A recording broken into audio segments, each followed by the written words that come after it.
Florida Gator men's basketball team is in Des Moines, Iowa as they prepare for their first matchup of the NCAA March Madness tournament.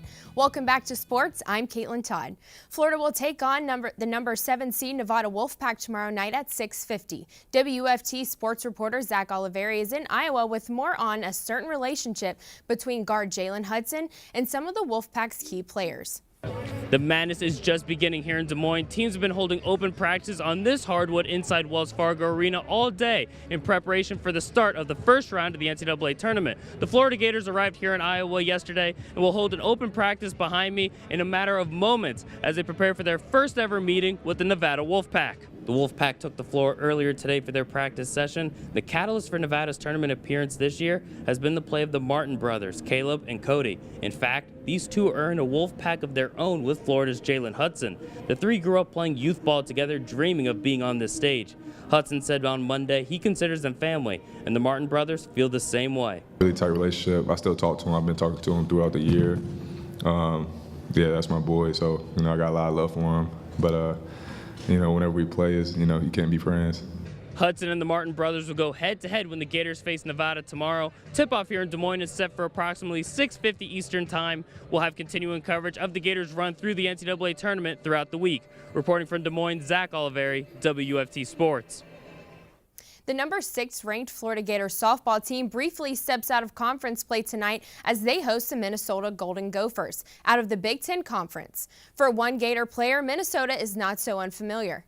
At the end of last year, the two-time Big Ten Player of the Year, Kendall Lindemann, decided to transfer out of the Minnesota softball program after just 2 seasons and take her talents to Gainesville. Since then, Lindemann has been a difference maker for the Gators. Just last weekend at LSU, she blasted a grand slam that would help the Gators win their first game of their series in Baton Rouge. She holds the second highest average, batting a .364 with 5 home runs and 23 RBIs.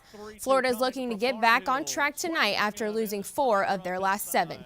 The team has a 7-6 record so far against ranked opponents. Keeping it on the diamond, the Florida Gator baseball team picked up a win last night in their homestand finale as they defeated the Jacksonville University Dolphins by a score of 13-8. The game featured closer freshman pitcher Nolan Christ getting his first start and win for the team. The batters also tallied 14 hits for the Gators. After 14 in a row at home, Florida heads off to Nashville. That's where the 16-7 Gators take on Vanderbilt in their first conference road series of the season. With such a young team, many of Florida's players are making their first ever SEC road trip. Gator head coach Kevin O'Sullivan and his staff have been working to make sure the young team is ready for the series at Vandy.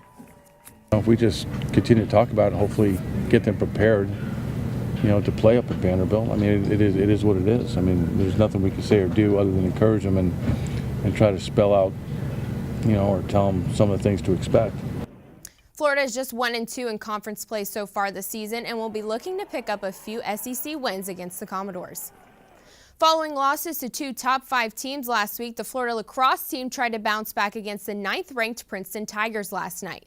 After Princeton's 12th goal of the game, the Gators scored 3 straight to come within 1 of the Tigers. Lindsey Ronbeck started with the run with Sydney Pareka and Maddie Hall collecting the other 2 tallies. But Princeton held strong, holding off the Gators' late surge and defeating UF 13-11. Florida has now lost 3 in a row and will try to end its losing streak on Saturday when they play 17th-ranked Stony Brook in New York. Meanwhile, spring camp for the Gator football team is in full swing as they move into their second week of practices. One talking point that seems to consume the Florida fan base on a regular basis is the battle at the quarterback position.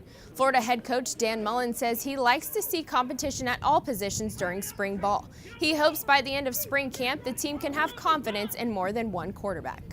Guys should be able to rally around all your quarterbacks, I think that's a huge thing. I hope we have guys that are more than one number 1 quarterback leaving spring that guys are really comfortable with, because you got a sprained ankle away from that guy having to play. The Gators return to practice tomorrow as spring camp continues. Florida's next open practice to the public will take place this Saturday morning, March 23rd from 9:45 to noon. Well, guys, the Gators just snuck into the March Madness tournament this year. Are you looking forward to seeing them play? I will. I usually don't watch basketball, but March Madness never disappoints, so I'll be tuning in. I will definitely be watching. It's going to be a tough one playing Nevada. I know they're a really good team. Caitlin, thank you so much.